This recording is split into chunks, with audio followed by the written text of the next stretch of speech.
Agora você ouve uma palavra de vida com o pastor Érico Rodolfo Bussinger.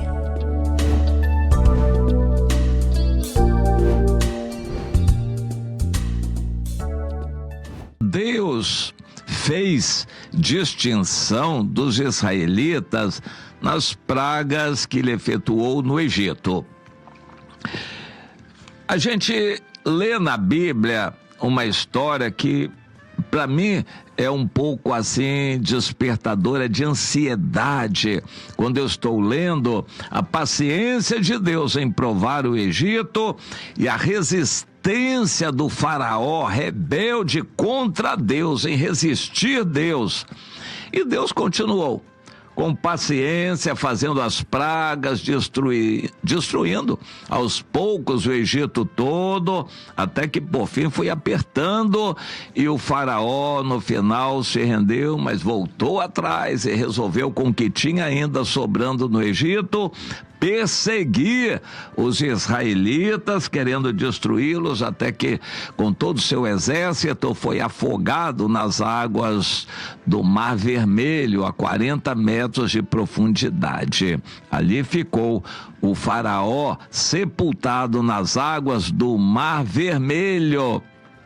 Isso era motivo de dúvidas onde teria acontecido, mas recentemente tudo foi descoberto, esse caminho sob as águas foi revelado, restos mortais de soldados do Egito, do próprio faraó, dos carros do Egito, tudo isso foi encontrado debaixo das águas do Mar Vermelho, num lugar chamado Nueiba, praticamente a única praia em toda aquela costa ali da península do Sinai. E assim a gente sabe desses detalhes, confirmando tudo que a Bíblia nos diz, embora para quem tem fé não seria necessário, porque a gente crê naquilo que a Bíblia diz, mas tudo está registrado para nós entendermos.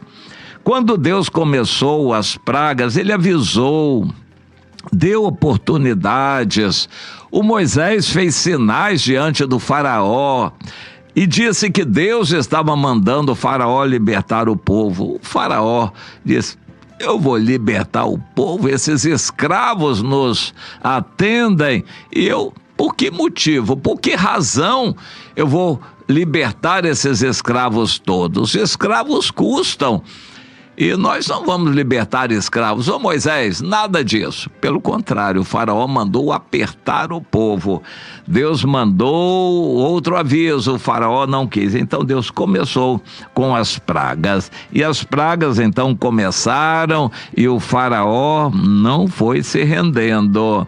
As águas se tornaram em sangue. Depois a segunda praga, as rãs que se espalharam por todo o Egito. A terceira praga, os piolhos se multiplicaram no Egito. A quarta praga, vieram moscas. E veio a quinta praga, peste nos animais. Eu quero focalizar nessa quinta praga, peste dos animais, o que o Senhor pensou e disse para Moisés, para também falar para o faraó. Moisés, vá ao faraó e diga: Deus mandou dizer, seu faraó, deixe sair o meu povo, porque se recusares, a mão do Senhor será sobre o teu rebanho e vão morrer de peste. O Senhor fará distinção entre o rebanho de Israel e o rebanho do Egito. Em Israel nada vai morrer, nenhum animal, e no Egito Deus vai matar muitos animais. E o Senhor designou um tempo, amanhã isso vai acontecer. De fato, no dia seguinte, aquilo aconteceu. O faraó endureceu o coração e não deixou o povo de Israel ir.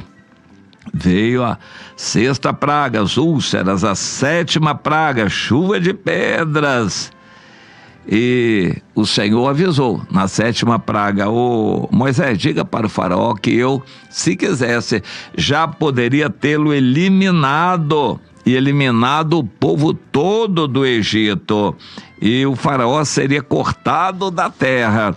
Mas para isto eu deixei o faraó viver, e eu hei de mantê-lo, a fim de mostrar o meu poder e para que o meu nome seja anunciado em toda a terra. Nós devemos lembrar das pragas do Egito, nós devemos acreditar que aquilo aconteceu, e nós devemos falar no poder de Deus que fez tudo aquilo acontecer. O Senhor disse isso: eu vou fazer distinção, diferença, separação entre o que é de Israel, o que é do Egito. Essas pragas não atingirão meu povo de Israel, mas essas pragas serão concentradas no povo do Egito, para que saibam que eu sou Deus. E então veio a 8ª praga, os gafanhotos, a 9ª, trevas, e por fim a 10ª praga foi anunciada. Nem assim o faraó se quebrantou, ele se protegeu, mas não adiantou nada. À meia-noite o anjo do Senhor passou e matou todos os primogênitos do Egito. Em consequência, Deus disse: os primogênitos dos israelitas serão consagrados a mim, serão sacerdotes nas famílias. Depois Deus trocou os primogênitos pelos levitas e tomou toda a tribo de Levi para ser uma tribo sacerdotal. Eu quero focalizar esse aspecto. As pragas vieram gradativamente, uma após outra. Às vezes passavam-se alguns dias de uma praga para outra, e a manifestação de Deus com aquelas pragas todas levou algum tempo, quem sabe mais de 1 mês, 2 meses, 3 meses, mas foi o tempo suficiente para o faraó pensar. E a Bíblia diz que Deus endureceu o coração de Faraó. É bom a gente entender isso, porque Deus não é responsável pelos erros de Faraó. Deus apenas tornou muito evidente para o Faraó aquela situação de uma tal maneira que ele não teria nem como escolher.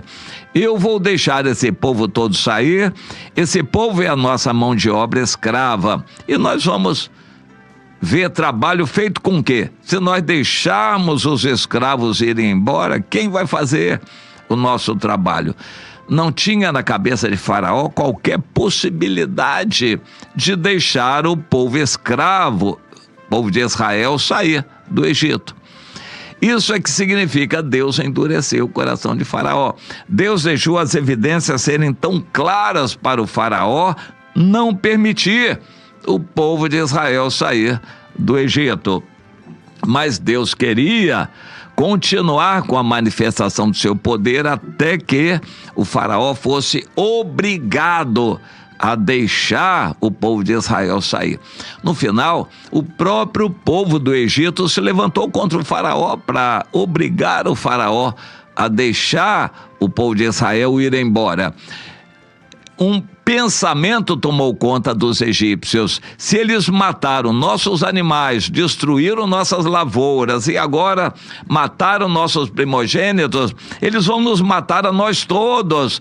Para nos vermos livres, vamos pedir que eles saiam o mais depressa possível, vamos até dar presentes a esses israelitas para eles irem embora o mais depressa possível, senão todos nós vamos morrer. E forçaram o faraó a concordar. O faraó não quis concordar. Mesmo tendo concordado e o povo de Israel saiu, depois o faraó se arrependeu e arregimentou seus exércitos e saiu a perseguir os israelitas para tentar fazê-los voltar de novo a serem escravos no Egito. Mas Deus é Deus, não deixou que aquilo acontecesse, a história continuou e aquele episódio das pragas no Egito ficou marcado na vida do povo israelita, e Deus mandou que aquilo fosse comemorado, celebrado, ano após ano, na festa que se chamaria Páscoa, a Pessa, a saída, passagem pelo Mar Vermelho, a saída do Egito. A Páscoa seria comemorada todos os anos pelo povo de Israel. O povo de Israel tinha que comemorar a Páscoa. Não é uma festa cristã, é israelita. E assim, o povo de Israel haveria sempre de lembrar o poder de Deus em tirá-los com mão forte do Egito. Deus quer que nos lembremos disso para nossa inspiração. A nossa festa não é Páscoa, é a celebração da ceia do Senhor, lembrando um domingo da ressurreição, lembrando uma Semana Santa, lembrando o que Deus fez ressuscitando Jesus dentre os mortos. Para nós isso é bastante significativo e devemos lembrar e proclamar a morte de Jesus com a sua ressurreição até que ele volte.